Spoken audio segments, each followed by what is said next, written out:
ప్రజలు అచంచలమైన విశ్వాసాన్ని చంద్రబాబు నాయుడు గారి మీద కూటమి ప్రభుత్వం తెచ్చి మరి 154 సీట్లు ఇవ్వడం జరిగింది కూటమి ప్రభుత్వానికి. కాబట్టి రేపు ఎల్లుండికి వచ్చేసి ముఖ్యమంత్రిగా ప్రమాణం స్వీకారం చేసే సంవత్సరం అయిపోతుంది.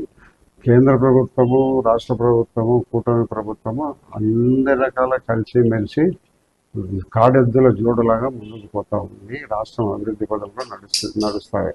కేంద్ర ప్రభుత్వము రాష్ట్ర ప్రభుత్వానికి ఇవ్వాల్సిన వాటా ప్రకారం ఇచ్చేది ఇస్తూ అదనంగా నిధులు కూడా ఇవ్వడం జరిగింది. రాజధాని అమరావతి నిర్మాణం కోసం ఇవ్వడం జరిగింది, పోలవరం ఇవ్వడం జరిగింది.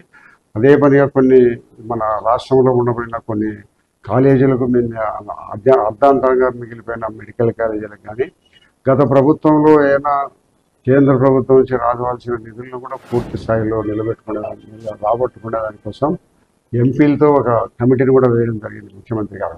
నిరంతరం ఆ కమిటీ కేంద్ర ప్రభుత్వంతో మాట్లాడి మా ఆంధ్రప్రదేశ్కు రావాల్సిన నిధులను ప్రతి ఒక్క రూపాయి సేకరిస్తూ అడిషనల్గా కావాల్సిన నిధులను ప్రధానమంత్రి గారిని మా ముఖ్యమంత్రి గారిపై కలిసి మాట్లాడి తీసుకురావడం కూడా జరుగుతుంది.